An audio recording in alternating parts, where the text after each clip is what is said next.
கட்ட தமிழ்நாட்டினுடைய முதலமைச்சர் சொல்லாம இருந்தாருன்னா நான் வந்து நான் வாபஸ் வாங்கிக்கிறேன். அவரு அப்ப தமிழ்நாடு தான் முதலமைச்சர் ஒரு நிமிஷம் மக்கள சொல்றாரு. அவரு தமிழ்நாட்டின் நீங்க வேர்ட் ப்ளே பண்றீங்க. அத மட்டும் இல்லங்க, ரெண்டுக்கும் அர்த்தம் புரியுதா இல்லையா? Besmani Gold Jewelry Grand Royal Tours presents Behind Its Face Off, the digital debate show powered by Raj Mahal Silks Madurai.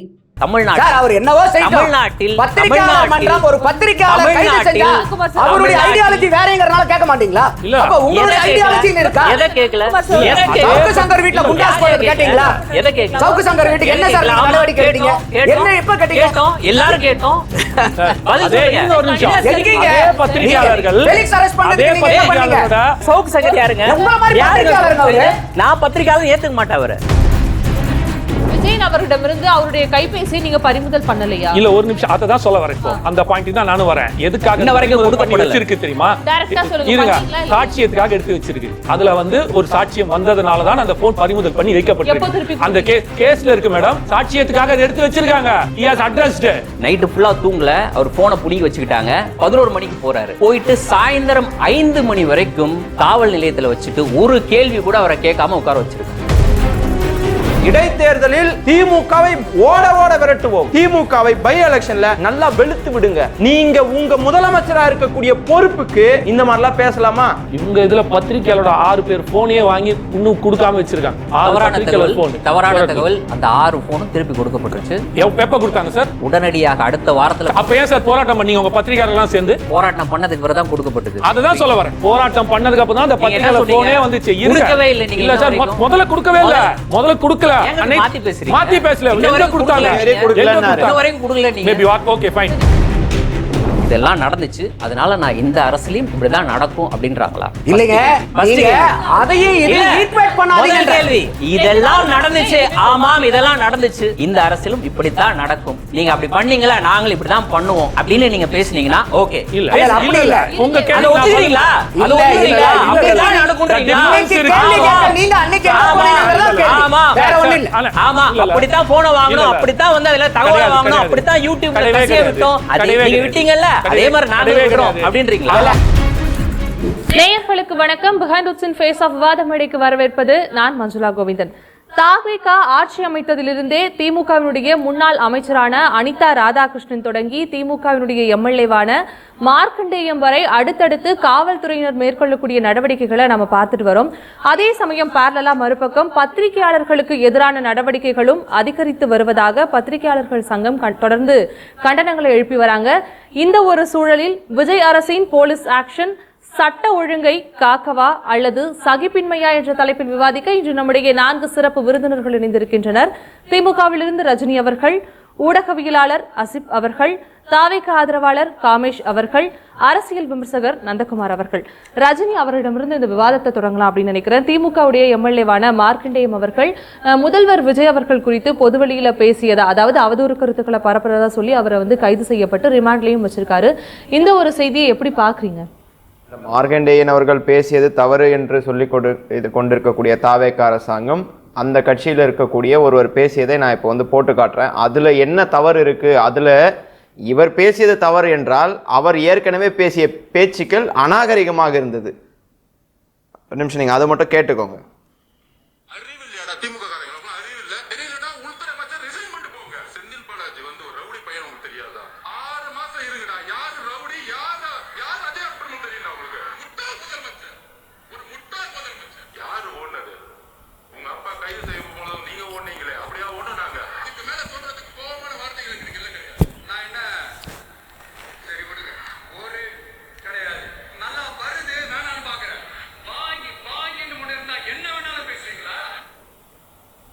Aadhav அர்ஜுனாவும் Vijay அவர்கள் பேசிய பேச்சு தான் இது.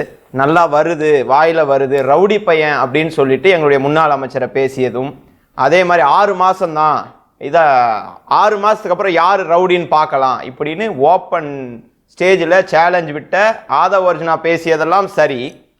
இன்றைக்கு அவர் எதுக்கு அந்த மாதிரி பேசுறாருன்னு ஃபர்ஸ்ட் நம்ம புரிஞ்சுக்கணும்.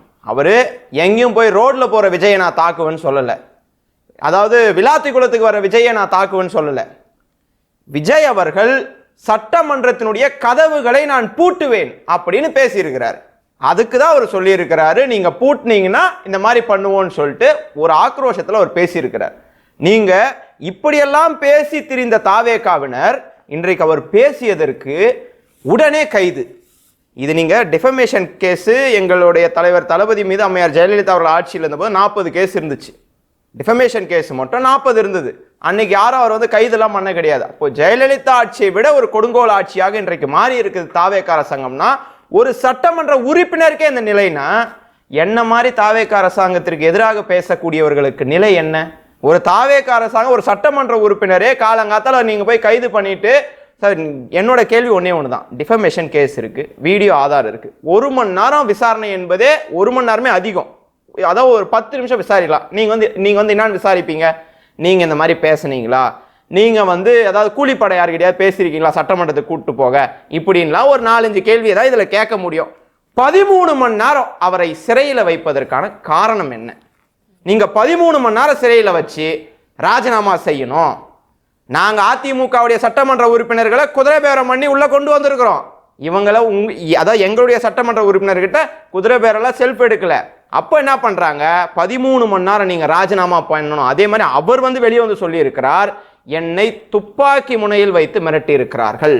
அப்படின்னா இது ஒரு சர்வாதிகார ஆட்சியாக, இது ஜனநாயகத்தின் ரீதியாக இது ஆட்சியாக அல்லாமல் ஒரு சர்வாதிகாரி எப்படி ஆட்சி நடத்துவாரோ. இல்ல மார்க்கண்டேயன் அவர்கள் சொன்னாங்களா இல்ல அவருடைய மகன் சொன்னார்? அந்த அவர் சொன்னார். மார்க்கண்டேயன் அவர்கள் வெளியில வந்து போலீஸ் தடுக்கிறது, நீங்க பேட்டி கொடுக்க கூடாதுன்னு தடுக்குது. அப்பயும் அவர் வந்து வெளியே வந்து சொல்றாரு, துப்பாக்கி முனையில் என்னை மிரட்டினார்கள் அப்படின்னு சொன்னா, எதற்கு இந்த தாவேகா அரசாங்கம் இப்படி எங்களுடைய சட்டமன்ற உறுப்பினர்கள், அதாவது ஒன்னே ஒண்ணுதான் இதுல, தாவேகா அரசாங்கம் செய்த தவறுகளை யார் யாரெல்லாம் சுட்டி காட்டுகிறார்களோ, இன்னைக்கு வந்து அதிமுக இருக்கிறவங்களா சுட்டி காட்டுறது கிடையாது. சுட்டி காட்டினா அதாவது சுட்டி காட்டுபவர்களாக அங்க இருந்தவர்களா இன்னைக்கு தாவேகா அதாவது தாவேகால வந்துட்டாங்க. இப்போ திமுக ஒண்ணு மட்டும்தான் தாவேகா அரசாங்கம் செய்கிற அந்த ஒரு செயல்களை எல்லாம் வெளிச்சத்துக்கு வந்து கொண்டு வருது. அதே மாதிரி இன்னொரு விஷயத்துல இருக்கு, பழனியில 100 கோடி ரூபாய் ஊழல், 100 கோடி ரூபாய் அங்க முறைகேடு நடந்திருக்குதுன்னு சொல்லிட்டு day to day breaking news வருது. இதை மடை மாற்றுவதற்காக, இவர்களுடைய தவறை மறைப்பதற்காக நடந்த ஒரு ஸ்டண்ட் தான் இது. இன்னைக்கு இது வந்து மிகுந்த கண்டிக்கத்தக்கது. நம்ம இரண்டாவது சுற்றுல டிஸ்கஸ் பண்ணும்போது இத பத்தி இல்ல கண்டிக்கத்தக்கது. நீங்க ஒரு 13 மணி நேரம் அவரை வந்து வைத்திருந்தது வந்து ஆக்சுவலா 7 வருஷத்துக்கு கீழே இருக்க கேஸுக்கெல்லாம் ஒரு அதாவது தண்டனை 7 வருஷத்துக்கு மேல போனா நீங்க வந்து எப்பனாலும் வந்து கைது பண்ணலாம். அதாவது டெஃபமேஷன் கேஸ்ன்றப்போ 41A வந்து நீங்க வந்து ப்ரொசீட் பண்ணணும். நீங்க 41A வந்து அவருடைய அதாவது சம்பந்தப்பட்ட அண்ணன் மார்க்கண்டேயன் அவருக்கு தரணும். அது கூட தராமல் இவர்கள் வந்து கைது செய்திருப்பது என்பது ஒரு எப்படி சொல்றேன்னா ஒரு அத்துமீறலை தான் நான் பார்க்குறேன். இது வந்து ஒரு ஜனநாயகத்திற்கு நல்லதல்ல, முதல்வர் விஜய்க்கு நல்லதல்ல. இன்னைக்கு நீட்டுக்கு எதிராக போராடிய ஒரு பாடகரை தலைமை செயலகத்தில் கைது பண்ணியிருக்காங்க. உடனே அண்ணன் வருவார், கைது பண்ணிட்டு அப்புறம் கூட்டு போய் அவரை சந்திச்சாரு அப்படின்னு சொல்லிட்டு கைது பண்ணி கண்டனம் வந்து எங்களுடைய எதிர்க்கட்சி தலைவர் அண்ணன் உதயநிதி ஸ்டாலின் அவர்கள் பதிவு போட்ட உடனே நீங்க அவரை கூட்டு வந்து சந்திக்கிறீங்கன்னா உங்களுக்கு ஒன்னொன்னுத்துக்கும் தப்ப சுட்டி காட்டினே இருக்கணும். நீங்க கைது பண்றது தப்பு, நீட்டுக்கு எதிராக போராடியது என்பது அவரு ஜனநாயக கடமை. சரி, இப்போ நீட்டு வந்து தேவையில்லைன்னு சொல்லிட்டு டெல்லியில போராடுறாங்க.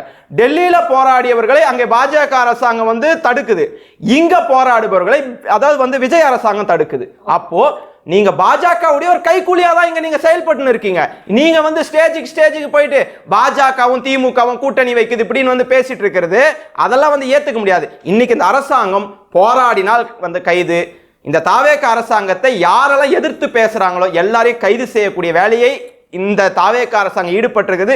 திமுக இந்த மாதிரி கைதுக்கெல்லாம் அஞ்சாது. திமுக மிசாவை பார்த்த ஒரு இயக்கம், பல போராட்டங்களை பார்த்த இயக்கம். அதாவது திமுகவை பொறுத்தவரை இந்த வன்முறை இந்த மாதிரி ஒரு கலாச்சாரத்துக்கெல்லாம் திமுக என்னைக்குமே நாங்க வந்து ஐயோ கைது பண்றாங்க அப்படின்னா ஓடி ஒளிய மாட்டோம். நந்தகுமார் சார், நீங்க சொல்லுங்க, மார்க்கண்டேயன் அவர்களுடைய கைது நடவடிக்கையை தொடர்ந்து முன்னாள் முதல்வர் ஸ்டாலின் அவர்கள் வந்து சொல்லியிருக்காரு, இது சட்டத்தின் ஆட்சியா அல்லது சாத்தானின் ஆட்சியா அப்படிங்கிற ஒரு விமர்சனத்தை முன் வச்சிருக்காரு. எப்படி பார்க்கலாம்? இது சட்டத்திற்கு முன் அனைவரும் சமம் தான். இப்போ மார்க்கண்டேயன் அவர்கள் வந்து சாமானியன் இல்லை, அவர் வந்து அதிமுகவிலேயே 2011 எம்எல்ஏவாக இருந்தவர். அதுக்கப்புறம் 2020 கட்சி மாறி திமுகவுக்கு வராரு. 2021 திமுகவினுடைய எம்எல்ஏவாகிறாரு. திருப்பி இப்பயும் எம்எல்ஏவாக இருக்கார். அப்போ ஒரு 15 வருடங்கள் 11 வருடம் முடிஞ்சிருச்சுன்னு வச்சுக்கோங்க. இப்போது ஒரு எம்எல்ஏவாக இருக்கிறவருக்கு எப்படி வந்து பேசணுங்கிறது வந்து ஒரு அணுகுமுறை முதல்ல இருக்கணும்.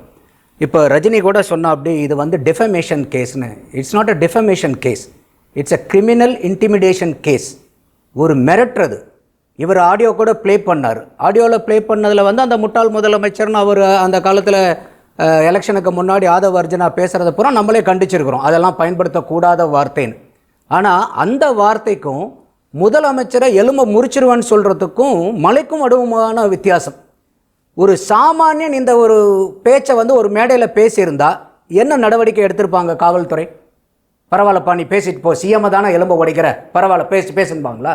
அப்போ சாமானியனுக்கு சட்டத்துக்கு முன் அரைவடம் சமங்கும் போது சாமானியனுக்கு என்ன நடவடிக்கை எடுக்க முடியுமோ அதே தானே ஒரு எம்எல்ஏக்கும் எடுக்க முடியும்.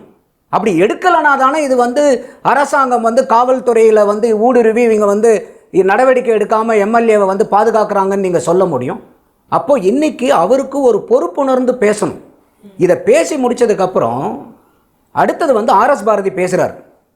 ஆர்எஸ் பாரதி பேசும்போதே முதல்ல வந்து தெளிவாக சொல்கிறாரு, இவர் மார்கண்டேயன் பேசுனதுக்கு கண்டிப்பாக வழக்கு வரும்னு அவரே சொல்கிறார். அப்போ ஆர்எஸ் பாரதி மாதிரி ஆட்கள் திமுகவில் பழந்தின்னு கொட்டை போட்ட ஆட்கள் எல்லாத்துக்குமே தெரியும். அவர் பேச்சில் சொல்கிறாரு இது வழக்கு வர வேண்டிய பேச்சு, நீங்கள் பத்திரிகையாளர்கள் இப்படியே போடாதீங்க. அவர் என்ன சொல்ல வராருன்னா, பேச்சால் பேசி முதலமைச்சரனுடைய எலும்பை உடைப்பாருங்கிற மாதிரி தான் பேசியிருக்காரு அப்படிங்கிற மாதிரி நீங்கள் தகவலை கொண்டு போகணும்னு பேசுகிறார். யார்? ஆர்எஸ் பாரதி அவர்கள். அப்போது அவங்களுக்கு அந்த மேடையில் இருக்கிறவங்களுக்கே தெரியுது மார்கண்டேயன் பேசினது வந்து ஒரு சட்டத்துக்கு புறம்பான பேச்சு. ஒரு மூன்றாவது முறையாக எம்எல்ஏவாக இருக்கக்கூடிய ஒரு பொறுப்பையும் கண்ணியம் மிக்கதும் பேசணும். அப்போ வந்து இந்த ஐயா ஸ்டாலின் அவர்களுடைய ட்வீட்டையும் நீங்கள் பேசுனீங்க. அவர் வந்து ஜனநாயக மாண்புங்கிற பண்புகள்னு ஒரு வார்த்தையை குறிப்பிடுறாரு. இதை யாரை பார்த்து சார் நீங்கள் சொல்லியிருக்கணும்? திமுக எம்எல்ஏக்களே அப்படின்னு போட்டு இந்த ட்வீட்டை நீங்கள் அட்ரஸ் பண்ணியிருந்தீங்கன்னா பரவாயில்ல. இந்த ஜனநாயக மாண்புங்கிறது வந்து சட்டசபைக்குள்ளார உங்கள் எலும்பை உடைச்சிருவோம் முறிச்சிருவோங்கிறது தானே. அது இல்லாமல் இன்னொன்று என்ன பேசுகிறாருன்னு அவர் அட்ரஸ் பண்ணும்போது அனிதா ராதாகிருஷ்ணன் அவர்கள் கைது செய்யப்படும் போது சொன்ன விஷயம் என்னன்னா, தாவேகாவில் தன்னை இணையுமாறு சிலர் தன்னை வற்புறுத்தினாங்க, நான் யாருக்கும் அடிபணிய மாட்டேன் அப்படின்னு சொல்றாரு. அடுத்த கட்டமாக கைது படக்கூடிய மார்க்கண்டேயம் அவர்கள் சொல்றாரு, என்னை வந்து துப்பாக்கி முனையில பண்ணதாக அவருடைய தரப்புல இருந்தும் சொல்லியிருக்காரு. இது போன்ற வற்புறுத்தல்கள் எல்லாம் இடம்பெறும் பொழுது ஒருவேளை இது அவர்கள் சொல்வது போல தாவேகாவில் இணைவதற்கான ஒரு முயற்சியா அப்படிங்கிற ஒரு கேள்வியும் சந்தேகத்தையும் பொதுவெளியில மக்கள் இன்னைக்கு எழுப்புறாங்க. சூப்பர். ஏன்னா ஏற்கனவே வந்து இடி வந்து ரொம்ப அழுத்தம் கொடுத்து அந்த இடியினுடைய அழுத்தத்துக்கு மசியாதனால ஒருத்தர் தியாகி செந்தில் பாலாஜின்னு உருவானார். நீ தியாகம் பெரியது, இவ்வளோ தூரம் மிரட்டி கூட நீ வந்து அந்த கட்சிக்குள்ளார போகலையேன்னு சொல்லி ஐயா பாராட்டினார். அதுக்கப்புறம் வந்து பார்த்தீங்கன்னாக்கா அடுத்த தியாகி வந்து அனிதா ராதாகிருஷ்ணன் அவர்கள் உருவானார். ஏன்னா காவல்துறை மிரட்டி அவரும் பண்ணலை. இப்போ மூன்றாவது தியாகியை வந்து திமுக வந்து உருவாக்கியிருக்கு. ஆனால் கன் பாயிண்டில் வச்சுருக்காங்க. அவரை உட்கார வச்சு அவர் ஒத்து வரலாம் அப்படியே டப்புன்னு போட்டுருவாங்க. சினிமாலெல்லாம் பார்க்குறோம் பாருங்கள், அந்த மாதிரி கன் பாயிண்டில் மிரட்டியிருக்காங்க. அப்போ 3 தியாகிகளை இது வரைக்கும் திமுக வந்து உருவாக்கியிருக்கு. இது வந்து எப்படிங்கிறத பார்க்கக்கூடிய மக்களுக்கே தெரிஞ்சிடும். அடுத்தது அவர் அட்ரஸ் பண்ணும்போது என்ன சொல்கிறாரு நம்மளுடைய மார்கண்டேயன், மானங்கெட்ட தமிழகத்தினுடைய முதலமைச்சர் அவர்களேன்றார். அப்போ என்ன சார், தமிழ்நாடு மானங்கெட்டதா? தமிழ்நாட்டினுடைய மானங்கெட்ட முதலமைச்சர்களேன்னு சொல்லியிருந்தீங்கன்னா கூட சரி, முதலமைச்சரை தான் நீங்கள் மானங்கெட்டவரேன்னு சொல்கிறீங்களேன்னு டிஃபமேஷன் போடலாம். மானங்கட்ட தமிழ்நாட்டினுடைய முதலமைச்சரேனா இது வார்த்தை வச்சு விளையாடுற மாதிரி. ஏன்னா அதுதானங்க பிரச்சனையே. இப்போ நான் வந்து உங்ககிட்ட பேசும்போது ஒருத்தர் அடுத்தவங்க கிட்ட பேசும்போது எப்படி பேசணும் என்ன பேசணும் ஒரு யோசிச்சு தானே பேசணும்.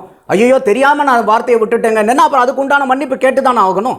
அப்போ மானங்கட்ட தமிழ்நாட்டினுடைய முதலமைச்சரேங்கிறார். அப்போ இதே தமிழ்நாட்டினுடைய மக்களினுடைய ஓட்டை வாங்கி தானுங்க திமுக போன 5 வருஷம் இருந்தீங்க, 5 தடவை ஆட்சி புரிஞ்சிங்க. அதே மானங்கட்ட மக்களினுடைய ஓட்டை வாங்கி தானுங்க நீங்க இப்ப 3வது தடவையா எம்எல்ஏ ஆயிருக்கிறீங்க. அப்ப உங்களுக்கு திமுகவுக்கு வாக்களிச்சா மானமுள்ள தமிழகத்தினர், திமுகவுக்கு ஓட்டு போடலாம்னா மானம் கட்டுவீங்களா எல்லாருமே?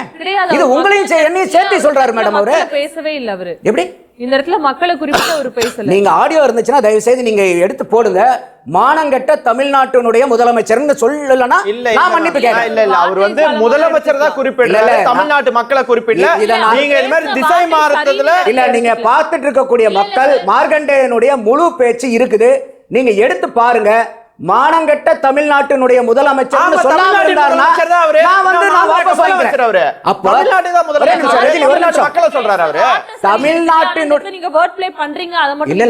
ரெண்டுக்கும் அர்த்தம் புரியுதா இல்லையா? மானங்கெட்ட தமிழ்நாட்டினுடைய முதலமைச்சருக்கும் தமிழ்நாட்டினுடைய மானங்கெட்ட முதலமைச்சருக்கும் வித்தியாசம் இருக்கா இல்லையா? தமிழ் தானே நீங்களும், நானும் தமிழ் தான் படிச்சிருக்கேன். அவரு தமிழ்நாட்டின் முதலமைச்சர். தாய்மொழி தெரியாதவங்களுக்கு இந்த பிரச்சனை இருந்தா பரவாயில்ல. மக்கள்கிட்ட நான் சொல்றதுல இந்த வார்த்தையில வித்தியாசம் இருக்கா இல்லையா? மானங்கட்ட தமிழ்நாட்டினுடைய முதலமைச்சர்ங்கிறதுக்கும் மானங்கட்ட தமிழ்நாட்டின் மானங்கட்ட முதலமைச்சர்ங்கிறதுக்கு வித்தியாசம் இருக்குதா இல்லையா? அப்ப இதென்ன வருது வார்த்தை விளையாட்டா? அப்ப இவர் வந்து எலும்ப உடைச்சிருவாங்கிறது ஐயா RS பாரதி சொன்ன மாதிரி இல்லைங்க, நாங்க வார்த்தையை பேசி பூட்டு போடுறது நல்ல வார்த்தை. தலைமைச் செயலகத்துல எல்லா டோரையும் பூட்டு போடுவேன்னு சொல்றது வந்து அவர் வந்து ஏத்துக்கிறாரு இல்லைங்க. அது கூட அவர் கரூர்ல அவர் பேசும்போது என்ன சொல்றாரு, ஒரு நண்பர் இந்த மாதிரி சொன்னாருன்னு சொல்லிட்டு சொல்றாரு. அப்படியா அவர் இருந்தா கூட ஏன் சார் நாங்க எதிர்க்கட்சி ஓடுறதுக்கு உரிமை இல்லையா, நீங்க எதுக்கு கதவை சாத்துறீங்க, ஓடுற உரிமை எல்லாத்துக்கும் இருக்குன்னு தாராளமா கேட்கலாம், ஜனநாயக உரிமை அது. அப்போ அந்த இடத்துல நீங்க கதவை சாத்துவான்னு சொல்லும் போது அதுக்கு வந்து நாங்க எலும்ப உடைப்போம்னு சொன்னா, இப்போ இது வெறும் டிஃபமேஷனே வைங்க. இப்போ வந்து ஐயா மார்கண்டேயன் எங்க இருக்காரு? 15 நாள் நீதிமன்ற காவல்ல இருக்கார். அப்ப ஜட்ஜுக்கு தெரியாதா இது வெறும் டெஃபமேஷன் கேஸா இல்ல கிரிமினல் இன்டிமிடேஷனாலும்? ரஜினிக்கும் நந்தகுமாருக்கும் தெரியாம போலாங்க, நீதிபதிக்கு தெரியும்ல. அப்ப இதுல முகாந்திரம் இல்லாம இன்னைக்கு 15 நாள் நீதிமன்ற காவல் வந்து ஜட்ஜ் கொடுப்பாங்களா? பேசினதெல்லாம் அவங்க பார்த்துக்க மாட்டாங்களா? இதெல்லாம் வந்து பொலிட்டிக்கல் வெண்டேட்டாவா? அப்ப நீதிபதிக்கு என்ன நீங்க சாயம் பூச பாக்குறீங்களா? இப்போ அப்போ ஒவ்வொரு வார்த்தைக்கும் நான் தான் சொல்றேன், ஒரு சாமானியன் ஒரு பொறுப்பு இல்லாம கூட பேசிடலாங்க. ஒரு எம்எல்ஏ, மக்களால் தேர்ந்தெடுக்கப்பட்ட எம்எல்ஏ எப்படி நீங்க பொறுப்பு இல்லாம பேசலாம்? அதை வந்து எலும்ப உடைப்பனா என்ன அர்த்தம் அது? ஓகே, தொடர்ந்து பேசலாம். மாசர் சார், தாவேகா அரசினுடைய இந்த தொடர் கைது நடவடிக்கைகளை எப்படி பார்க்கலாம்ங்கிறத தாண்டி திமுகவினுடைய அரசியலும் இதே போன்ற நடவடிக்கைகள் இதற்கு முன்னாடி நடந்திருக்கா? நிச்சயமா ஒவ்வொரு அரசிலையும் வந்து இது மாதிரியான கைது நடவடிக்கைகள், விமர்சிக்கக்கூடிய நபர்களுக்கு எதிராக கைது நடவடிக்கை அப்படின்றது ஒரு தொடர்ச்சியாக புதுசாக நடக்கக்கூடிய நிகழ்வு கிடையாது. தொடர்ச்சியாக நடக்கக்கூடிய நிகழ்வு. அதை பதிவு செய்கிறேன் இங்கே, நான் பொதுவாக பதிவு செஞ்சுட்டு அதற்கு பிறகு நான் பேச வரேன். ஆனால் இதற்கு முன்ன நடைபெற்ற நிகழ்வுகளுக்கும் இப்போது நடைபெற்று கொண்டிருக்கக்கூடிய நிகழ்வுகளுக்கும் மிகப்பெரிய வித்தியாசம் இருக்கிறத நம்மளால் வெளிப்படையாக பார்க்க முடியுது. இதற்கு முன்னர் எப்படியான கைது நடவடிக்கை அப்படின்றது வரும்னு பார்த்தீங்கன்னா, ஒரு கட்டத்திற்கு மீறி போகும்பொழுது, ஒரே நபர் தொடர்ந்து அந்த விஷயத்தில் ஈடுபட்டு கொண்டிருக்கும் பொழுது வேறு வழி இல்லாமல் கடைசியாக அப்படிப்பட்ட ஒரு நடவடிக்கைக்கு அந்த அரசு தள்ளப்படும். அப்படியாக ஒரு விஷயத்தை செய்வாங்க. இதற்கு முன்னர் எடுத்தெடுப்பிலே கைது நடவடிக்கை, எடுத்தெடுப்பிலே வந்து அதீதமான நடவடிக்கைகள்லாம் எடுக்கப்பட்டு இருக்கின்றதா அப்படின்னு பார்த்தீங்கன்னா கடந்த காலங்களில் எடுக்கப்பட்டிருக்கு. ஆனால் இப்போ என்னென்னா, நம்ம அதெல்லாம் கடந்து இங்கே வந்துட்டோம். ஒரு முன்னேறிய சமூகமாக நம்ம இன்றைக்கி வந்துட்டோம். டெஃபமேஷன் அப்படின்றது இருக்குது பார்த்தீங்களா? இப்போ சொல்கிறாங்களா அவதூறு அப்படின்றது, இந்த அவதூறை கிரிமினல்ல இருந்து அது சிவிலாக மாற்றப்பட வேண்டும் அப்படின்னு உச்சநீதிமன்றம் பல வழக்குகளை தொடர்ந்து சுட்டி காட்டிக்கிட்டே இருக்குது. இது வந்து கிரிமினலுக்கான அடிப்படையே கிடையாது. அதை வந்து மாற்ற வேண்டும். நாம் வந்து இந்த சமூகம் வளர்ந்து வந்துருச்சுங்க, இவ்வளோ தூரத்துக்கு வளர்ந்து வந்துருச்சுங்க. அப்போ இன்னமும் வந்து பழசை பிடிச்சிக்கிட்டு தொங்கிக்கிட்டு இருக்க முடியாது. ஏன்னா கான்ஸ்டியூஷனில் இன்னைக்கு பேசுவதற்கு நமக்கு உரிமை இருக்குது, கருத்தை தெரிவிப்பதற்கான உரிமை இருக்குது.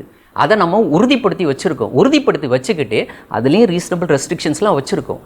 ஆனால் அந்த ரீசனபிள் ரெஸ்ட்ரிக்ஷன்ஸை தாண்டி சாதாரணமாக நீ பேசக்கூடாது, நீ பேசினா உன் மீது நடவடிக்கை, அது யாராக இருந்தாலும் நடவடிக்கை. ஆனால் நான் பேசுவேன். நான் என்ன பேசுவேன்? நான் கொத்து புரோட்டா போடுவேன், நான் வந்து வச்சு செய்வேன், நான் டேஷ் போடுவேன். இதெல்லாம் என்ன வார்த்தை?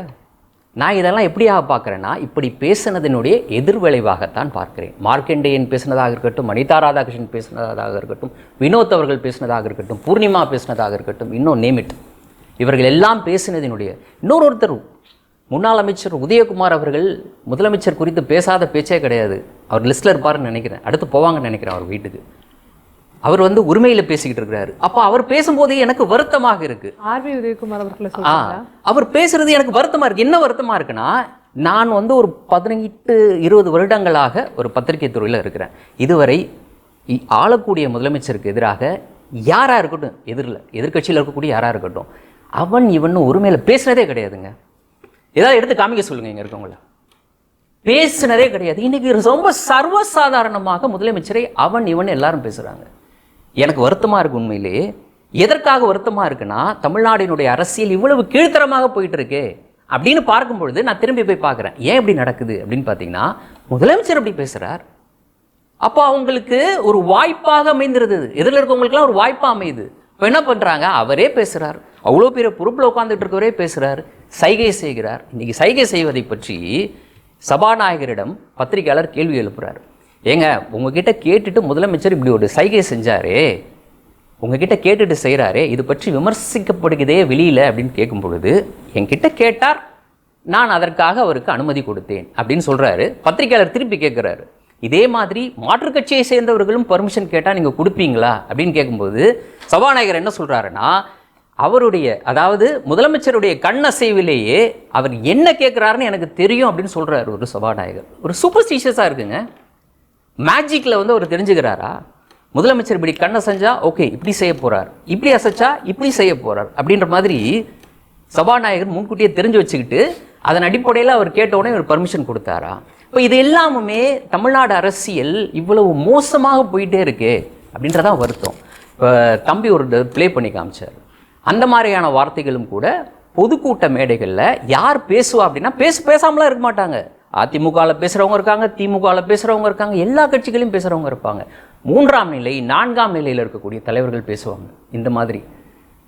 ஆனால் 2ஆம் நிலையில் முதல் நிலையில் இருக்கக்கூடிய தலைவர்கள் இப்படியான பேச்சை பேச மாட்டாங்க. நீ ஒரு ரவுடி, நீ ஒரு பொறுக்கி, 6 மாதம் வெயிட் பண்ணு, நான் காமிக்கிறேன் யார் ரவுடின்னு இப்படி பேசுகிறத என்னைக்காவது முதல் நிலையில் இருக்கக்கூடிய தலைவர்கள், மேல்மட்ட தலைவர்கள் பேசி நீங்கள் கேட்டிருக்கீங்களா? உங்களுடைய அனுபவத்தில் நான் கேட்குறேன், நீங்கள் கேட்டிருக்கீங்களா இப்படி பேசி? அப்போது இப்படிப்பட்ட நிலைக்கு தமிழ்நாட்டு அரசியலை தள்ளிட்டாங்களே அப்படின்ற வருத்தம் எனக்கு இருக்குது. இப்படிப்பட்ட நிலைக்கு தள்ளிட்டு எல்லாரையும் பேச வச்சுட்டு அதற்கு பிறகு நீங்கள் போய் கைது செய்கிறீங்க பார்த்தீங்களா? அந்த டிஃப்ரென்ஸை தான் நான் இங்கே பார்க்குறேன். பிற அரசுகள்கிட்ட இருந்து இந்த அரசிடம் இருக்கக்கூடிய அந்த வித்தியாசத்தை நான் அப்படித்தான் பார்க்குறேன். ஸோ அந்த வகையில் பத்திரிகையாளர்களும் இதற்கு விதிவிலக்கு இல்லாமல் அவர்களுக்கு எதிராகவும் இந்த அரசினுடைய நடவடிக்கை அப்படின்றது. இந்த மார்க்கண்டேயம் அவர்களை கைது செய்யும் பொழுது அதை கவர் பண்ண வந்த பத்திரிகையாளர்கள் மீதும் போலீசார் வந்து ரொம்ப வல்னரபிளா நடந்துட்டாங்க அப்படிங்கிற ஒரு செய்தியை நம்மளால பார்க்க முடியுது இல்லையா? முதலமைச்சர் அப்படி இருக்கிறாரு. ஒரு கட்சி அந்த ஆளக்கூடிய கட்சியினுடைய தலைமை பொறுப்பில் இருக்கவங்களே அப்படி இருக்காங்க. பத்திரிகையாளர் மதிக்கிறது கிடையாது.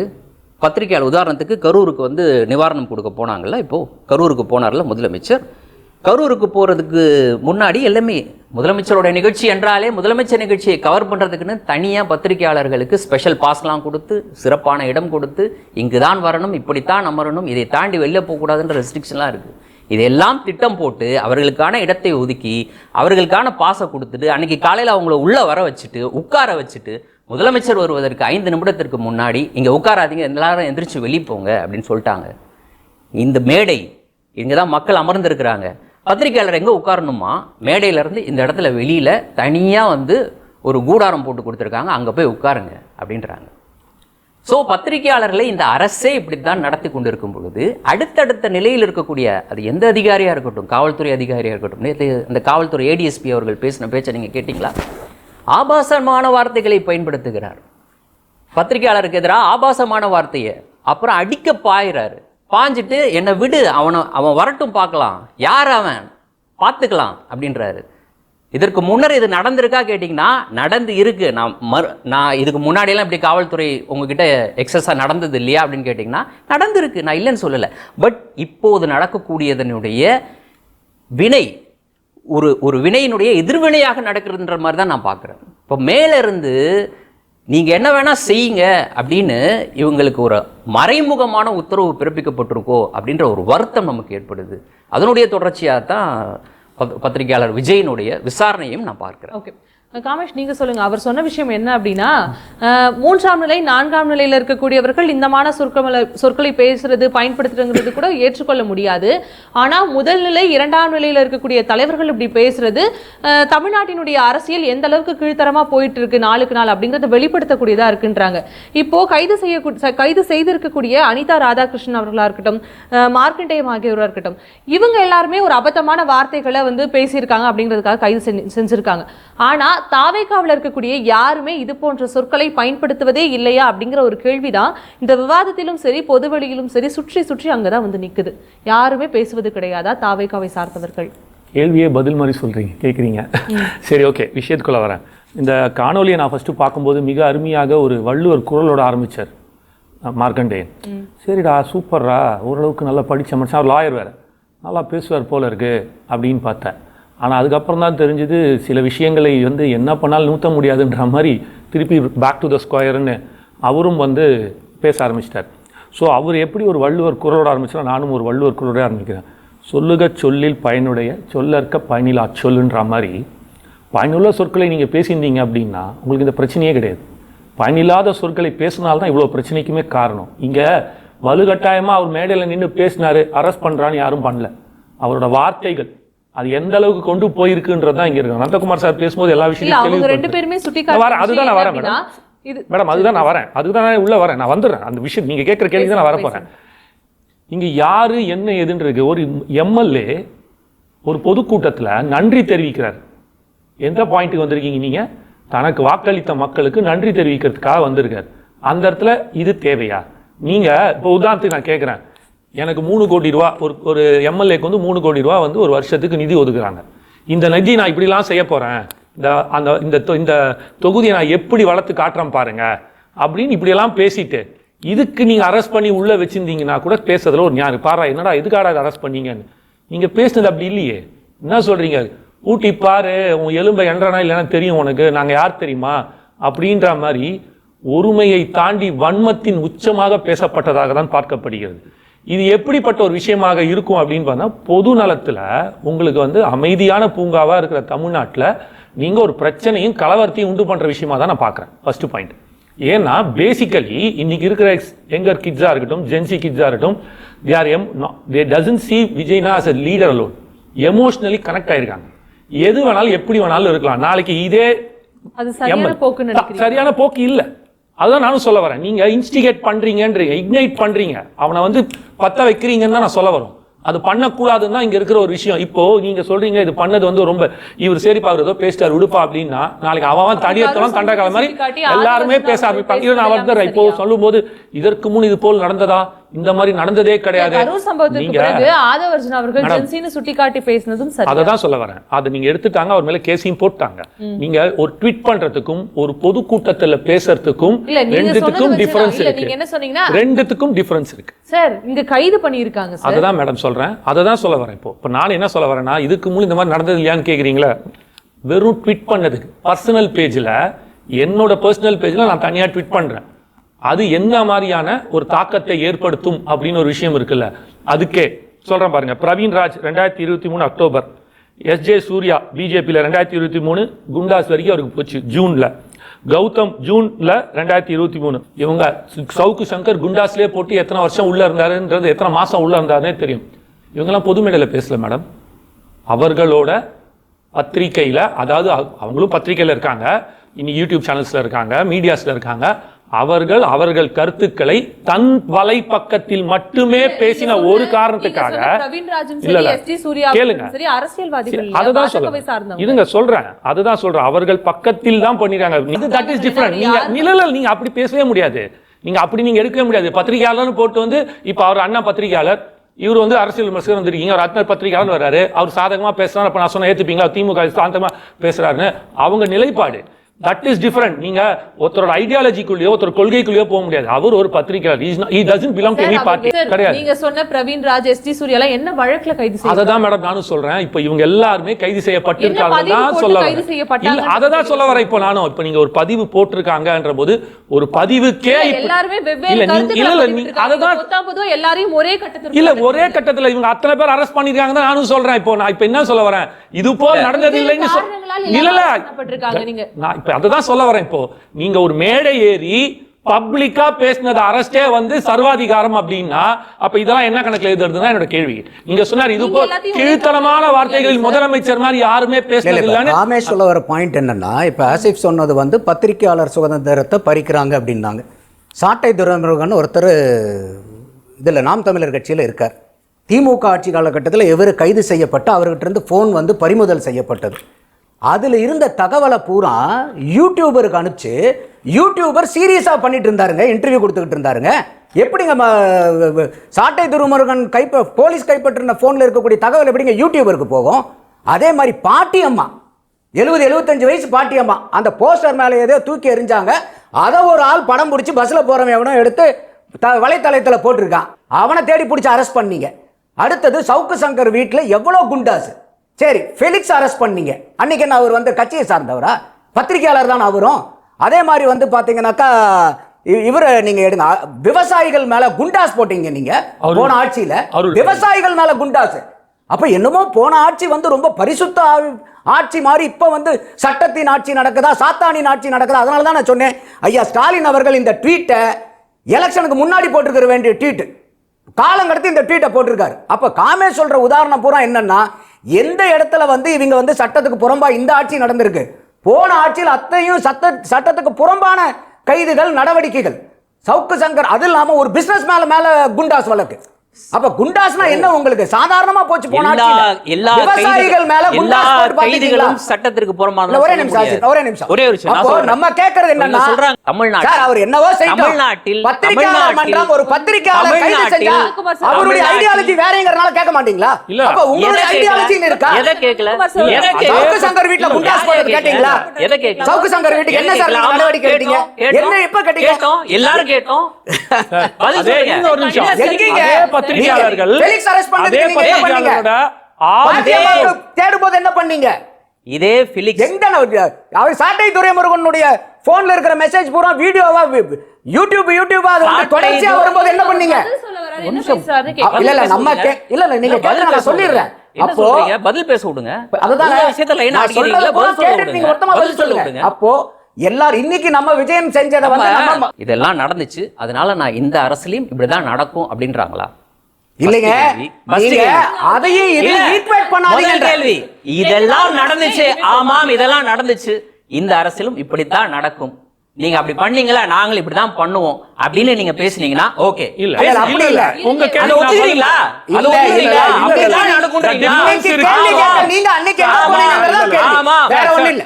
ஆமா, அப்படித்தான் போனை வாங்கணும், அப்படித்தான் வந்து அதுல தகவலை வாங்கணும், அப்படித்தான் யூடியூப்ல கசிய விட்டோம், அது நீங்க விட்டீங்கல்ல, அதே மாதிரி நாங்க விடுறோம் அப்படின்றீங்களா? அன்னைக்கு நீங்க என்ன நடவடிக்கை எடுத்தீங்க? அதையும் ஏத்துக்க முடியாது, இதையும் அதான் நான் தெளிவுபடுத்துறேன். அதையும் ஏற்றுக்கொள்ள முடியாது, இதையும் ஏற்றுக்கொள்ள முடியாது. இவர்கள் மீது நடவடிக்கை எடுக்க வேண்டுமா கூடாதா? இந்த நடவடிக்கை எடுக்கப்பட்டதா இல்லையா அப்படின்னு பார்த்தீங்கன்னா எடுக்கப்பட்டது. ஆமாம், அவர்கள் மீது நடவடிக்கை எடுக்கப்படணும். ஆனால் அதை தாண்டி இவர்கள் குறிப்பிட்ட விஷயத்தில் எனக்கு விமர்சனம் இருக்கிறது. ஒரு தனிநபரினுடைய அந்தரங்கமாக இருக்கக்கூடிய மொபைல் ஃபோனை வாங்குறது, அதில் இருக்கக்கூடிய தகவல்களை எடுப்பது, அதை வெளியில் கொடுப்பது, யார் கொடுத்தா எப்படி கொடுத்தாலும் தெரியல. பட் சாட்டை துரைமுருகனுடைய மொபைல் ஃபோனில் இருக்கக்கூடிய தகவல் வெளியில் வந்ததா அவர் சொல்கிறார். எனக்கு என்னுடைய மொபைல் ஃபோனில் இருந்த தகவல் எங்கேயோ வெளியில் போய் கசிஞ்சிச்சு வந்துச்சு அப்படின்ட்டு, அதை பற்றி விசாரணை நடைபெற்றதா இல்லையா அதெல்லாம் பற்றி எனக்கு தெரியல. பட் அப்படிப்பட்ட ஒரு விஷயம் நடந்திருந்தால் அது தவறு, அதன் மீதும் எனக்கு விமர்சனம் இருக்கிறது.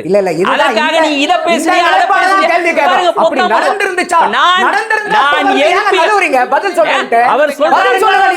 அவர் சொல்றாருன்னா அவர் சொல்றேன். இப்ப நான் சொல்றேன், என் மொபைல வந்து வாங்கிட்டு போயிட்டு தகவல் எடுத்துறாங்க, நான் சொல்றேன், நீ கூட ஏத்துப்பீங்களா? அது பதில் சொல்லுங்க. நீங்க என்ன பார்த்து பதில் சொல்லுங்க, என்ன பார்த்து பதில் சொல்லுங்க. நீ என்கிட்ட பேசுறீங்க, என்கிட்ட தான் அதுக்கு பதில் சொல்லுங்க. அப்போ இன்னைக்கு அரசாங்கம் அங்க போயிடுறீங்க, அரசாங்கத்தை சந்தேகப்படுறாரு. அதே அரசாங்கத்தினுடைய முதல்வர் இன்னைக்கு முதலமைச்சர், அதே முதலமைச்சர் சும்மா விடுவாங்களா? அந்த முதலமைச்சர் அந்த முதலமைச்சர் பேசலாம் உங்களுக்கு அரசாங்கத்து மேல சந்தேகம் கலப்பறதுக்கு பொங்கிருச்சு இருக்கு. இன்னைக்கு இருக்கக்கூடிய முதலமைச்சர் எழுப்ப உடைப்பண்றீங்க சார். நீங்க இதுக்கு வந்து நீங்க உடைப்பீங்க என்று சொன்ன அந்த வார்த்தை தவறு, அதை ஏற்றுக்கொள்ள முடியாது, அதன் மீது நடவடிக்கை தேவை. ஆனால் அதே நேரத்தில் இப்படியாக கொத்து புரோட்டா போடுவது, வைத்து செய்வதற்கு பல அர்த்தம் இருக்கு. ஒரே நிமிஷம், வைத்து செய்வதற்கு பல அர்த்தம் இருக்கு. இவர் தமிழ்ல விளையாண்டார்ல, அதே மாதிரி நான் சொல்றேன், கொத்து பரோட்டா ஒரு நிமிஷம் இருங்க, நான் பேசுறேங்க. வைத்து செய்வதற்கு பல அர்த்தம் இருக்குங்க. இவர் சொன்னார்ல, குடியரசு துணைத் தலைவர், துணை குடியரசுத் தலைவர், இது ரெண்டுக்கு வித்தியாசம் இருக்கு. மானங்கெட்ட தமிழ்நாடு என்ன சொன்னார்? மானங்கெட்ட தமிழ்நாட்டினுடைய முதலமைச்சர், மானங்கெட்ட தமிழ்நாடோட முதலமைச்சர், தமிழ்நாட்டினுடைய முதலமைச்சர், மானம் கெட்ட தமிழ்நாட்டினுடைய முதலமைச்சர். அதை எப்படி தெரியுமா புரிஞ்சுக்கணும்? தமிழ்நாடு முதலமைச்சரே மானம் கெட்டவர்னு சொல்ல வர்றாரு, மக்களே கிடையாது, அது நீங்களே புரிஞ்சுக்கிட்டீங்க. அதே மாதிரிதான் தமிழ்ல வார்த்தை விளையாட்டுகள் பல இருக்கு. அப்போ நீங்க சொல்றீங்கல்ல குத்து புரோட்டா வச்சு செய்வது, இதையும் கூட தமிழ்ல பல அர்த்தத்தில் எடுத்துக்கொள்ளலாம். இப்போ இந்த வார்த்தைகளை பயன்படுத்தியது யாரு? ஒரு கான்ஸ்டிடியூஷன் போஸ்ட்ல ஹையர் அத்தாரிட்டியா உட்கார்ந்துருக்கக்கூடிய ஒரு முதலமைச்சர். எங்க உட்கார்ந்துக்கிட்டு சில வார்த்தைகளை பயன்படுத்தினார் அப்படின்னா சட்டப்பேரவையில் உட்கார்ந்துட்டு பேசுறாரு ஒரு சில வார்த்தைகளை. சட்டப்பேரவையில் அவருக்கு இப்படிப்பட்ட வார்த்தைகளை பயன்படுத்த வேண்டிய தேவை என்ன இருக்கு? இதெல்லாம் வந்து ஒரு சில வாஷம் பொது கூட்டத்துல பேசினது ஒரு புறம், சட்டப்பேரவையில பேசினது வேறு ஒரு வகையில. இந்த மாதிரியான சைகை, இதற்கு என்ன அர்த்தம் சொல்லுவீங்க? நான் இப்படி பண்றேன்னா இதுக்கு என்ன அர்த்தம் சொல்லுவீங்க? இதற்கு நான் எப்படி வேணா அர்த்தம் எடுத்துக்கலாம். ஓகே. திமுக ஆட்சியிலுமே இவர்கள் அனைவருமே குறிப்பிட்ட மாதிரி ஊடகவியலாளர்கள் மீது வன்முறைகளும் அடக்குமுறைகளும் இருக்கு அப்படின்ற மாதிரி சொல்லியிருக்காங்க. அப்படி இருக்கின்ற சமயத்துல திமுகவினர் தாவேக்காவை விமர்சிக்கலாமா அப்படிங்கிற ஒரு கேள்வி பொதுவான கேள்வியா இங்க எழுது. இல்ல, அன்றைக்கு கைது செய்த யாரும் 13 மணி நேரம் விசாரணைக்காக காவல் நிலையத்துல எஸ்பி ஆபீஸ்ல அமர வைக்கப்படல. டைம் தான் இந்த இடத்துல இல்ல, டைம் இல்ல. அன்றைக்கு போலீஸ் அதிகாரிகள் ஃப்ரீ ஹேண்டா இருந்தாங்க, எந்த கம்பல்ஷனும் இல்லாத இருந்தாங்க. அதுக்கு வந்து ஒரே ஒரு எக்ஸாம்பிள், இன்னைக்கு வந்து ஆஃப்டர்நூன் வந்து அந்த சிங்கர் வந்து கைது செய்யப்படுகிறார். கைது செய்ய உடனே மேலேருந்து உத்தரவு வந்த உடனே காவல்துறை அதிகாரிகள் தலைமைச் செயலகத்துக்குள்ள அவரை வந்து கொண்டு போறாங்க. கைது செய்த அதாவது ஒருவரை முதல்வர் கூப்பிட்டாருன்னு வந்து கொண்டு போறாங்கன்னா அந்த காவல் அதிகாரிகளை யார் வந்து நீங்க வந்து இதெல்லாம் செய்யணும்னு உத்தரவிடுறது? இப்படி நீங்க பேசுனதுக்கே பொங்கி எழுறாங்க. சட்டமன்ற உறுப்பினர் இப்படி செய்யலாமா? நந்தகுமார் அண்ணன் தாவேக்காவுடைய ஸ்போக்ஸ் பர்சனாவே மாறிட்டாரு.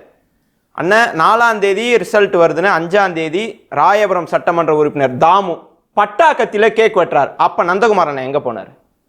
பட்டாக்கத்தில கேக் வெட்டுறது குற்றமா குற்றம் இல்லையா?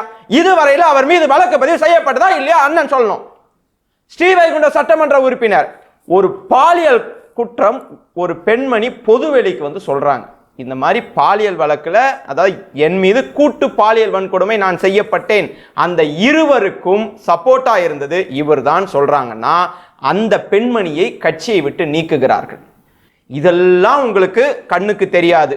ஒருவர் பேசினாலே திமுகவை சேர்ந்தவர்கள் எது பேசினாலும் அது குற்றம். அதே மாதிரி அண்ணன் சொன்னாரு, நன்றி சொல்ல வந்த இடத்துல அவர் இப்படி எல்லாம் பேசலாமா அப்படின்னு.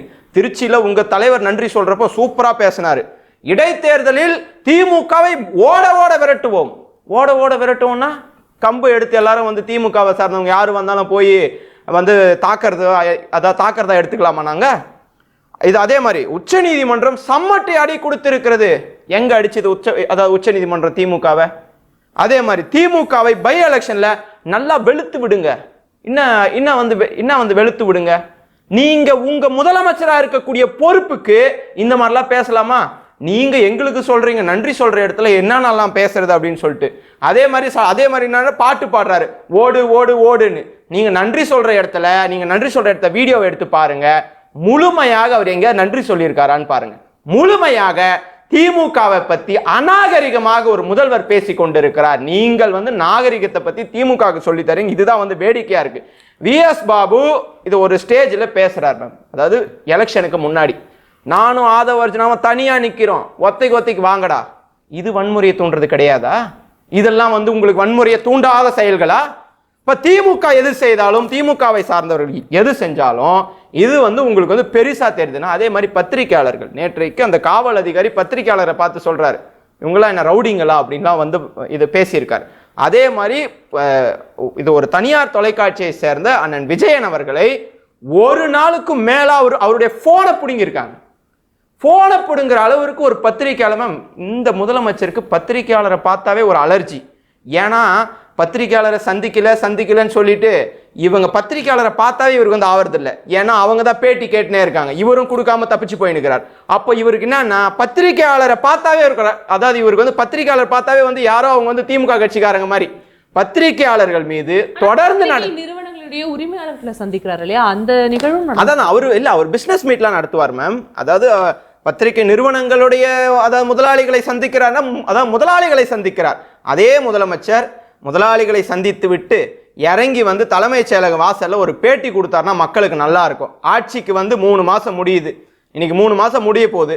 இன்னி வரைக்கும் பேட்டி கொடுக்க இந்த முதலமைச்சரால முடிஞ்சதா? அதனாலதான் பத்திரிகையாளர் மீது யார் என்ன பண்ணலாம், பத்திரிகையாளரை மதிப்பதற்கு இன்றைக்கு தவறுந்திருக்கிறார். அப்போ நாட்டுல நடக்கிறது மக்களுக்கு எப்படி மேம் தெரியும்? பத்திரிகை எதுக்கு இருக்கு? இல்ல, இங்க இருக்கிற செய்திகளை வெளியிடுவதற்கு அமைச்சர்கள் வந்து ஊடகங்களை. அப்போ முதலமைச்சர் பேட்டியே தரமாட்டாரு. பேட்டி கொடுக்காத ஒரு முதலமைச்சர் தமிழ்நாடு பெற்று இருக்குது. அவர் பேட்டியே கொடுக்கலாம் கூட இருக்குது. நீங்க வந்து கேட்க கூடாது. பத்திரிகையாளர் மீது என்ன தாக்குதல் வேணா நடத்தலாம், வந்து கேட்க கூடாது. விசாரணை என்ற பேர்ல அவருக்கு எதிராக பேசிய பத்திரிகையாளர்களை மணி கணக்குல போய் காவல் நிலையத்துல வந்து உட்கார வைக்கலாம். யாரும் எதுவும் கேட்க கூடாதுன்னா இது ஜனநாயக ஆட்சி இல்லை, இது சர்வாதிகாரி விஜய் என்ற நபரால் இன்றைக்கு நடந்து கொண்டிருக்கக்கூடிய சர்வாதிகார ஆட்சி தான் இது. இது சாத்தானின் ஆட்சி தான். எங்கள் தலைவர் சொன்னது மாதிரி இது சாத்தானின் ஆட்சி தான். எது பேசினாலும் இது கைதுன்னா சுதந்திரம் எங்க மேம் இருக்கு? நீங்க சொல்லுங்க, ஒரு ஆளும் அரசு வந்து எப்போதுமே எதிர்க்கட்சிகள் மற்றும் ஊடகங்களுடைய விமர்சனங்களை கேட்டு தங்களுடைய ஆட்சியில் அது சரி பண்ணிக்கிறது தான் இது வரைக்கும் வழக்கமா இருந்து வந்தது. ஆனா ஆளும் அரசு எதிர்க்கட்சியில் இருக்கக்கூடியவங்களை வந்து கைது பண்றதா இருக்கட்டும், கேள்வி கேட்கக்கூடிய பத்திரிகையாளர்கள் மீது ஒரு காட்டமான பதில்களை முன்வைக்கிறது, அவங்க கிட்ட ஒரு ரகடா ரூடா நடந்துக்கிறது, இது போன்ற செயல்பாடுகள் எல்லாமே ஜனநாயகத்தினுடைய அராஜகமா இருக்குது அப்படிங்கிறது தான் அவருடைய பேச்சில் எழக்கூடிய ஒரு குற்றச்சாட்டா இருக்கு. அதுக்கு முன்னாடி சில குற்றச்சாட்டுகள்லாம் வச்சார் தம்பி, அதுக்கெல்லாம் சேர்த்தே சொல்லிடுறேன். தாமு எம்எல்ஏ, ராயபுரம் எம்எல்ஏ, அதுதான் தாமு, அதையும் சேர்த்து வந்துடும், எல்லாத்துக்குமே சேர்த்து தான் வரும். இது சொல்லும்போது அதுக்கும் சேர்த்து வந்துடும் உங்க பதிலும். எம்எல்ஏ வந்து பட்டாக்கத்தியில் கேக் வெட்டினார் அப்படின்னார். அந்த தவறை உணர்ந்து போலீஸ் ஸ்டேஷன்ல ஒரு மன்னிப்பு கடிதம் கொடுத்துட்டு இனி இது போல் செய்ய மாட்டேன்றத அன்னைக்கே சொல்லிட்டாரு. இதுக்கப்புறம் அதே மாதிரி மார்கண்டேயன் கிட்ட வாங்கிருக்கலாம் மன்னிப்பு. உங்களுக்குனா மன்னிப்போட விட்டுருவீங்க, கேஸ் கிடையாது. நீங்க பேசும்போது நான் எதுவுமே பேசல. நீங்க ஒரு குற்றச்சாட்டு வச்சிருக்கீங்க, அந்த குற்றச்சாட்டுக்கு நான் பதில் சொல்லிட்டு வரேன். சரியா? ஒரு நிமிஷம் இருங்க, நான் சொல்ல வரேன், நீங்க புரிஞ்சுங்க. பட்டாக்கத்தியில் கேட்கின்றதுக்கு இது வந்து யாரையும் பாதிக்கிற ஒரு விஷயமாக இல்லை. இப்ப நீங்க சொல்றீங்கல்ல, இதே மார்கண்டேயன் பேசினது அவரோட வலைத்தளம் FB-லயும் ட்விட்டர்லயும் இருக்கு. இது வரைக்கும் அது எடுக்கவே இல்லையே. மன்னிப்பு கேட்டார் அவரு? கேட்கவே இல்லையே. எங்க கேட்டார் அவரு? கேட்டார் அவரு? நான் பண்ணிட்டு சார், நீங்க ட்விட்டர்ல இருந்து எடுத்துருங்க, Facebookல இருந்து எடுத்துருங்க, எடுத்துட்டு மன்னிப்பு அங்கேயே கேட்டுருங்க, முடிஞ்சிருக்கும். நீங்க பகிரங்கமா சொல்லாம நீங்க என்ன பண்ணி இல்ல இல்ல இல்ல அவங்களோட பர்சனல் பேஜ் மேடம், நாங்க எப்படி நிக்கணும்? அது அப்புறம் அது வழக்கு வந்து போய் அது வந்து ஒரு சாட்சியா இருக்க போகுது நாளை வழக்குக்கு. நீங்க நிறைய கேள்விகள் கேட்டீங்கல்ல, அந்த கேள்வியில பட்டாக்கத்தி எடுத்து வெட்டினதுக்கு நான் செய்த தவறுன்னு சொல்லிட்டு ஒரு மன்னிப்பு கடிதம் கொடுத்துட்டார். இதுக்கப்புறம் நடக்காம பாது. ஏன்னா ஒரு கேஸ்ன்னு வரும்போது அது எந்த அளவுக்கு பாதிக்குது, எப்படி இருக்குன்றது போலீஸ்காரங்களுக்கு தெரியும். அது சமூகத்தில் எப்படிப்பட்ட பார்வையில் பார்க்கப்படுகிறது ஒரு பாயிண்ட். ரெண்டாவது பாயிண்ட், ஒரு பாலியல் வன்கொடுமை நடந்துச்சு, எம்எல்ஏ மேல இது வரைக்கும் எந்த ஆக்ஷனும் எடுக்கல ஸ்ரீவைகுண்டத்துல அப்படின்னாரு. 2 விதமான கேஸா அது இருக்கு. அதில் 2 குற்றங்களாக சாட்டப்பட்டிருக்கு. ஃபர்ஸ்ட் பாயிண்ட், 2 பேர் கொண்ட டீமை அரெஸ்ட் பண்ணிட்டாங்க, ஒரு லேடி கொடுத்துருக்காங்க. இன்னொரு லேடி அவங்க கூடவே இருந்தவங்க இந்த மாதிரி எதுவும் நடக்கல, அந்த எம்எல்ஏக்கு இதுக்கு எந்த சம்பந்தம் இல்லைன்னு சொல்லிட்டு அவங்க கைப்பட அவங்களும் ஒன்று கொடுத்துருக்காங்க. ஸோ இந்த 2 விதமான ஒரு கேஸா இருக்கிறதுனால அது வழக்கு நடந்து கொண்டு இருக்கிறது. அதனால அதுதான் அங்க இருக்கிற ஃபர்ஸ்ட் இஷ்யூ. இப்ப இவர் சொன்னார் இல்லையா, இந்த மாதிரி யாராவது எடுத்தீங்களா போனீங்களான்னு. செங்கல்பட்டுல கூட தான் மாவட்ட துணை செயலாளர் கண்ணுக்கு நேரம் பார்த்து அடுத்த 2 மணி நேரத்தில் அவரோட கட்சி விட்டு நீக்கப்பட்டு அன்னைக்கு சாயங்காலமே அரெஸ்ட் பண்ணியிருக்காங்க. வீடியோ பார்த்து எவிடன்ஸ் எடுத்த உடனே இதே முதலமைச்சர் அனைத்து அமைச்சர்களையும் கூப்பிட்டு தெரிந்தவன் தெரியாதவன் யாராக இருந்தாலும் தவறு செய்தால் தடையின்றி நீக்கிடுவேன், பயப்படவே மாட்டேன், யாருக்குமே எந்த ஒரு இதுவும் கொடுக்க மாட்டேன் அப்படின்னு சொல்லியிருக்காரு. இங்க ஆக்கப்பூர்வமா எடுத்துக்கொண்டு VS பாபு வர VS பாபுவும் ஆதவ் ப்ரோவும் இந்த மாதிரி வந்து மேடையில் வந்து இப்படி பேசினாங்கன்னு சொன்னாங்க. அது என்ன நடந்துச்சு தெரியுமா? எலெக்ஷனுக்கு முன்னாடி ஒரு பொதுக்கூட்டத்தில் மொட்டை மாடியிலிருந்து பெண்கள் மீது பாட்டில் வீசப்பட்டது, சரமாரியாக பாட்டில் வீசப்பட்டது. அப்ப அவங்க சொன்னது அதுக்காக சொன்ன வார்த்தை தான் அது. நீங்க யாரா இருந்தாலும் நேருக்கு நேர் வந்து மோதி நின்னுங்கடா, மறைஞ்சிருந்து எங்கெங்க பாட்டில் அடிக்காதீங்க அப்படின்னு அந்த கோபத்தில் அந்த பெண்கள் மேல் பட்டதுக்காக சொல்லப்பட்ட அந்த வார்த்தை தான் அந்த இடத்துல. இங்க எங்கேயுமே வந்து வலுக்கட்டாயமாக நானும் ரவுடிதான்ற மாதிரிலாம் இங்க வலுக்கட்டாயமா பண்ணல, எதிர்வினை தான் ஆற்றப்பட்டிருக்கிறது. அதுதான் பார்க்கணும். போனை பிடுங்கி வைக்கிறது மற்ற விஷயங்கள்லாம் இவர் சொல்லிட்டு இருந்தாரு. 12 மணி நேரம் ஆச்சு, போனை வந்து இது பண்றாங்க அது பண்றாங்கன்னு. இவங்க இதுல பத்திரிகையாளரோட 6 பேர் போனையே வாங்கி இன்னும் கொடுக்காம வச்சிருக்காங்க. தவறான தகவல். அந்த 6 போனும் திருப்பி கொடுக்கப்பட்டுருச்சு. எப்ப கொடுத்தாங்க சார்? உடனடியாக அடுத்த வாரத்துல. அப்ப ஏன் சார் போராட்டம் பண்ணீங்க? உங்க பத்திரிகையாளர்கள் சேர்ந்து போராட்டம் பண்ணதுக்கு பிறகு தான் கொடுக்கப்பட்டது. அதுதான் சொல்ல வரேன். இப்போ போராட்டம் பண்ணதுக்கு அப்புறம் தான் அந்த பத்திரிகையாளர் போனே வந்துச்சு. கொடுக்கவே இல்லை. நீங்க இல்ல சார், முதல்ல கொடுக்கவே இல்ல, முதல்ல கொடுக்கல. மாத்தி பேசுறீங்க. மாத்தி பேசல. எங்க கொடுத்தாங்க? இன்ன வரைக்கும் கொடுக்கல நீங்க. Maybe okay fine. இன்ன வரைக்கும் கொடுக்கல நீங்க. இன்னி வரைக்கும் சொல்ல முதல்ல கொடுக்கலன்னு சொன்னீங்க. இன்ன வரைக்கும் கொடுக்கல. ஒரு வார்த்தை மாறி இருக்கலாம் சார். ஓகே, அந்த வார்த்தை அந்த வார்த்தை இல்ல. நீங்க என்கிட்ட வரும்போது என்கிட்ட பேசுங்க. நீங்க அவருக்கு அவர்கிட்ட சொல்லுங்க. என்கிட்ட வரும்போது சொல்லுங்க சார். போராட்டம் பண்ணதுக்கு அப்புறம் கொடுத்தாங்க. போராடியது போராட்டம் பண்ணதுக்கு அப்புறம் அந்த பத்திரிகையாளர்கள் வன்மையாக கண்டித்து ஆளும் கட்சியை வண்டியாக கண்டித்து போராட்டத்துக்கு அப்புறம் தான் கொடுத்தாங்க. போராட்டத்துக்கு அப்புறம் தான் கொடுத்தாங்க. இன்ன வரைக்கும் போன் கொடுக்கலன்ற மஞ்சளா, இன்னைக்கு சவுக்கு சங்கர் எத்தனை போன் பறிமுதல் பண்ணி இன்னைக்கு வரைக்கும் கொடுக்கலன்றாங்க. காரை சீஸ் பண்ணி இன்னைக்கு வரைக்கும் கொடுக்கலன்றாங்க. யாருங்க? சவுக்கு சங்கர் யாருங்க? முதல்ல சொல்ல மாதிரி அவரு ஒரு பத்திரிகையாளர் தாங்க. பேசுறீங்க? சவுக்கு சங்கர் யாருங்க? உங்கள மாதிரி யாருங்க பத்திரிக்கையாளருங்க சவுக்கு அவரு? சங்கர்? நான் பத்திரிக்கையாளர் ஏத்துக்க மாட்டேன் அவரை. நீங்க ஏத்துக்கணும். நீங்க நாங்க ஏத்துக்கிட்டீங்கன்னா பார்த்துட்டு இருக்கோம். நீங்க ஏத்துக்கிட்டா அப்ப பேசுங்க. ஆசிஃப் ஓ, யாராவது சவுக்கு சங்கர் பத்திரிக்கையாளர் யாரு? ஏத்துக்கலாம். இருங்க. நீங்க பத்திரிக்கையாளர் சார், இல்லையா? ஒரு நிமிஷம். நான் எனக்கு அது தம்பட சார், ஒரு போச்சுன்னா நிமிஷம். ஏத்துக்க என்னோட- அப்படி நீங்க என்னோட- நீங்க என்னோட turn point இருக்கு. நான் நான் கேட்கல. ஏத்துக்கிறீங்க. அவர் நீங்க ஒரு கொடுக்கக்கூடிய செய்தி எத்தனை பேர் காவல்துறையிலிருந்து பார்க்கறாங்க? ஓய்வு அவர் பெற்ற ஒரு கொடுக்கிற செய்தி நபருங்க. எத்தனை லட்சம் பேர் பார்க்கறாங்க? ஒரு நிமிஷம். அது எப்படி ஏங்க, நீங்க பத்திரிக்கையாளர் ஏங்க, ஒரே ஏத்துக்கிட்டா ஒரு- தான் பத்திரிக்கையாளர்களா? ஒரே- இவர்தான் அத்தாரிட்டி அவரு. யார் சொன்னது பத்திரிக்கையாளர் sanction பண்ற authority யார் அவரு. சொன்னது authority ன்னு நீங்க உங்களுக்கு? தான் சொல்றீங்க நான் ஏத்துக்க மாட்டேன்றீங்க. நான் ஏத்துக்க மாட்டேன். Who are you to accept him as a- நீங்க ஏத்துக்க கூடாது நான் சொன்னேன் நானு. பத்திரிக்கையாளர் மஞ்சளா, you have to be ஏத்துக்க கூடாது proper. நீங்க அவர் சொல்றதுல ஏதாவது நீங்க கேக்குறீங்களா கேள்வி? சவுக்கு சங்கர் நான் பத்திரிக்கையாளரா கேட்டுக்க இதுல என்ன முடியாது. தவறு இருக்கு? நான் இவருக்கு என்ன ஏத்துக்க authority மாட்டேன். இருக்குன்னு கேக்குறேன்.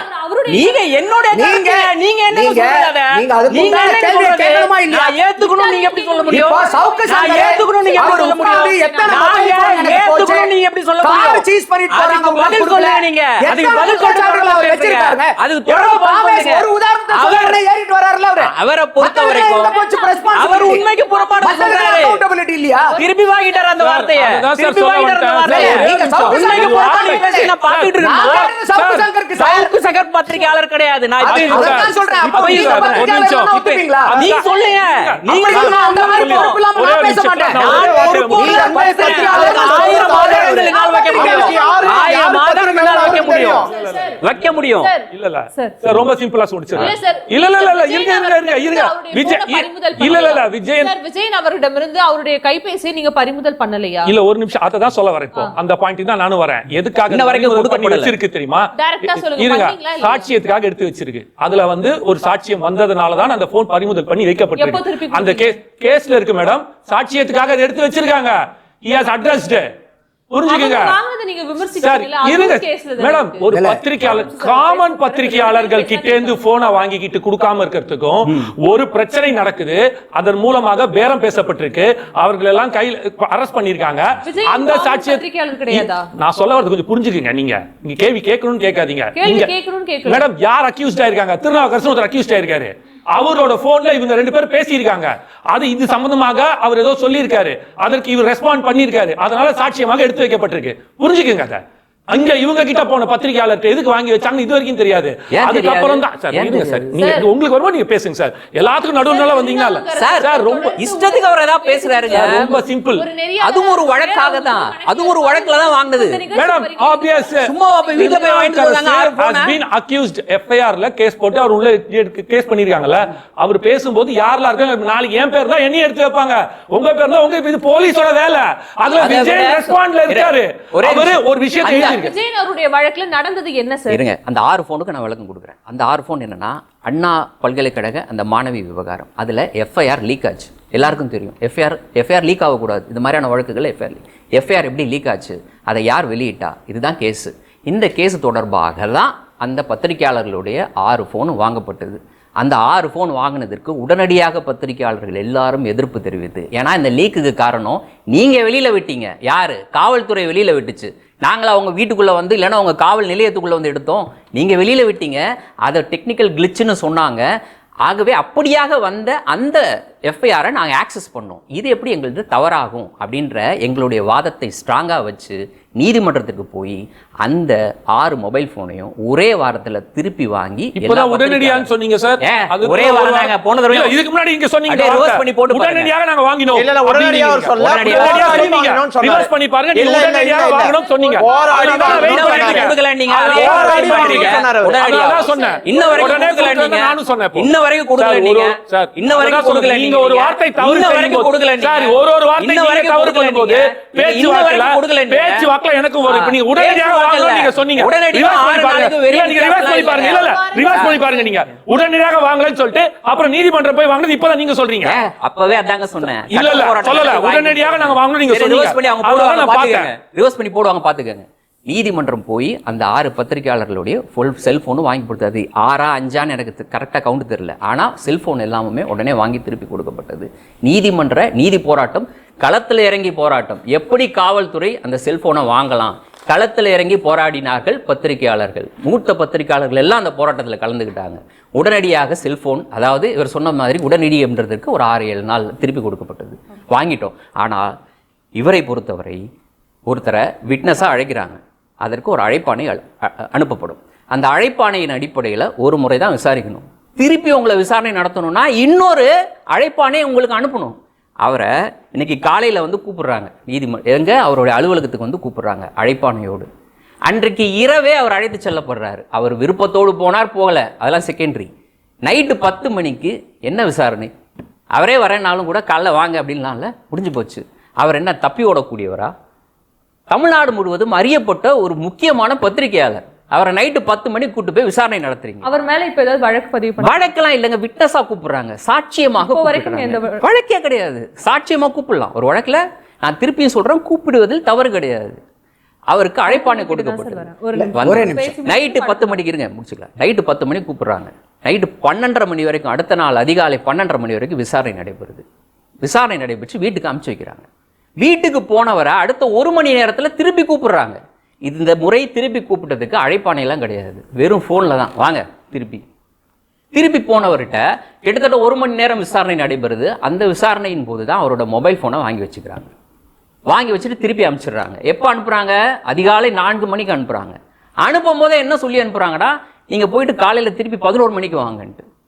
ஒரு பத்திரிக்கையாளர் இப்படி தான் இழுத்தடிக்கிறதா? நைட்டு ஃபுல்லாக அவரை தூங்க விடலை, காலையில் 4 மணிக்கு தான் வீட்டுக்கு அனுப்புறீங்க, திருப்பி போயிட்டு 11 மணிக்கு திரும்பி வாங்கன்றீங்க.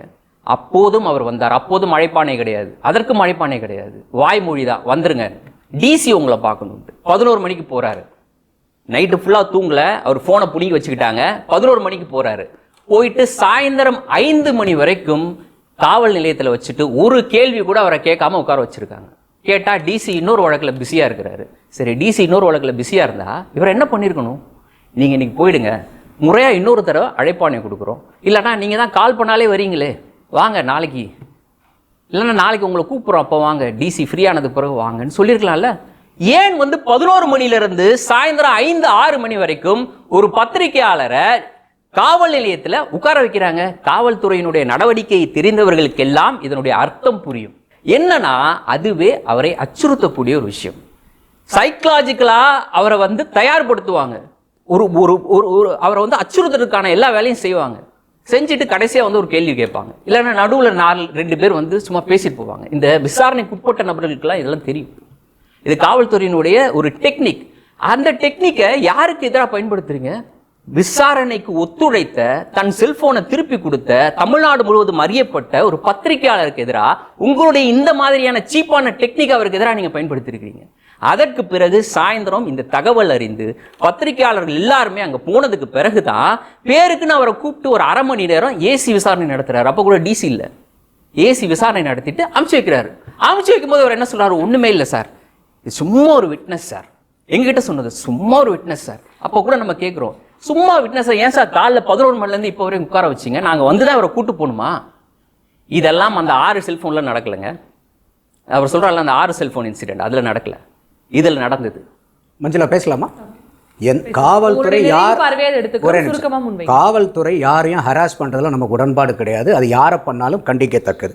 இது காவல்துறை வந்து 16/7/2026 வந்து D1 திருவல்லிக்கேணி காவல் நிலைய குற்ற எண் 2005/2026 அவங்க ப்ரெஸ் ரிப்போர்ட் கொடுக்குறாங்க. அதில் சொல்கிறாங்க, இது குறித்து விசாரிப்பதற்கு பத்திரிகை ஆசிரியர் திரு விஜயன் என்பவருக்கு முறையாக சம்மன் அனுப்பப்பட்டு நேற்றும் (15 ஜூலை) இன்றும் 16 ஜூலை விசாரிக்கப்பட்டு வாக்குமூலம் பெறப்பட்டது.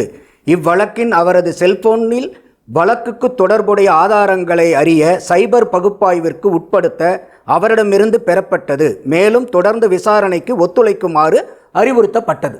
இது போலீஸ்னுடைய அறிக்கை. இதுல எங்க வந்து சம்மன் கொடுக்காம கூட்டிட்டு போயிட்டாங்க, இல்ல வந்து ஒரே நிமிஷம் சார் இருங்க, நீங்க பேசும்போது அமைதியா இருக்கோம் இல்லையா? அமைதியா இருங்க.